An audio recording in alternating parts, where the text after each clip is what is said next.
What are the phases in waterfall methodology. इस video में हम वो डिस्कस करेंगे, उन फेजेस का ब्रीफ ओवरव्यू होगा and obviously we will discuss in detail in our coming videos. Hi, I am Manisha Soni, having 13+ years of experience working as a project manager. ये project management की सीरीज़ है जिसमें प्रोजेक्ट मैनेजमेंट से related सारे important concept हम cover करेंगे जो हमें एज अ प्रोजेक्ट मैनेजर मालूम होने चाहिए या जो हमारे डेली यूज़ में आते हैं when we start working as a project manager, या जो हमें इंटरव्यूज़ में बहुत फ्रीक्वेंटली पूछे जाते हैं। वाटरफॉल में ट्रेडिशनल प्रोजेक्ट मैनेजमेंट के हिसाब से जो फेजेस होते हैं हम वो डिस्कस करेंगे इस वीडियो में। और अगर हम सॉफ्टवेयर डेवलपमेंट का प्रोजेक्ट कर रहे हैं तो उन फेजेस को क्या बोलेंगे वो भी हम इस वीडियो में डिस्कस करेंगे।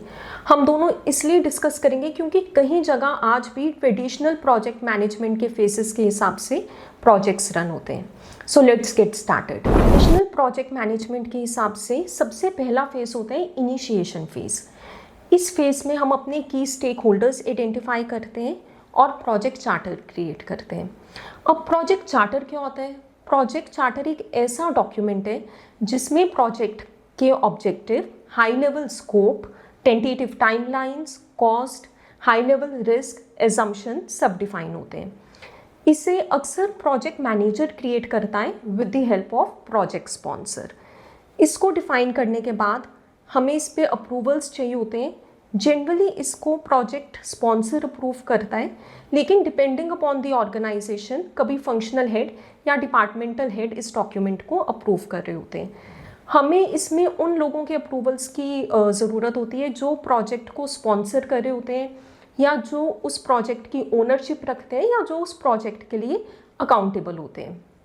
Once we get the approvals on project charter, ये अथॉरिटी प्रोवाइड करता है प्रोजेक्ट मैनेजर को to start working on the planning phase of the project. हम प्रोजेक्ट चार्टर क्यों क्रिएट करते हैं? हम ये देखने के लिए कि क्या हमारा प्रोजेक्ट फिजिबल है, क्या टेक्निकली वो फिजिबल है, क्या रिसोर्स वाइज फिजिबल है, कॉस्ट वाइज, टाइमलाइन वाइज क्या हम उस प्रोजेक्ट पे काम कर सकते हैं या नहीं। अगर हम सॉफ्टवेयर का प्रोजेक्ट करें तो इस फेज को हम कहेंगे रिक्वायरमेंट गैदरिंग फेज। इस फेज में हम हाई लेवल रिक्वायरमेंट्स गैदर करेंगे अपने प्रोजेक्ट्स की। Next is planning phase.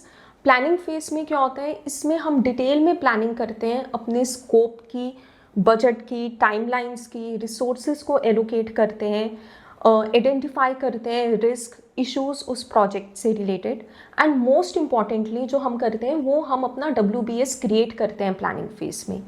अब WBS क्या होता है?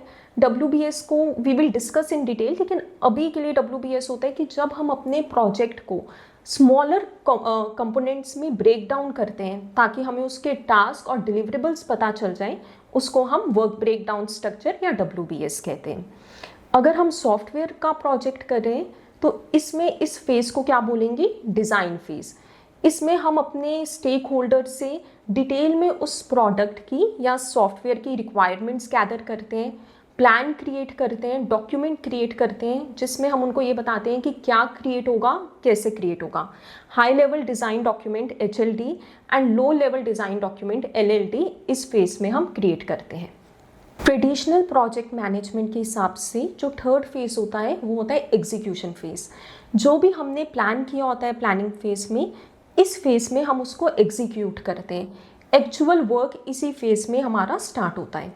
अगर हम सॉफ्टवेयर का प्रोजेक्ट करें तो इसको हम इम्प्लीमेंटेशन फेज भी कह सकते हैं, जिसमें डेवलपर्स कोड लिखना स्टार्ट करते हैं और एक्चुअल वर्क या प्रोडक्ट इसी फेज में वो क्रिएट करना स्टार्ट करते हैं। Fourth one is traditional project management के हिसाब से जो फोर्थ फेज होता है उसको कहते हैं monitoring and controlling phase.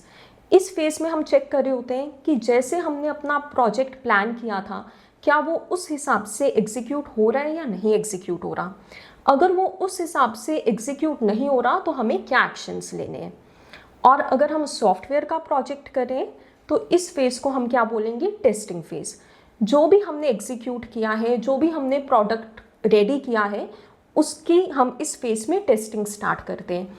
Unit testing, integration testing, system testing, UAT, ये सारी एक्टिविटीज़ टेस्टिंग फेज में होती हैं।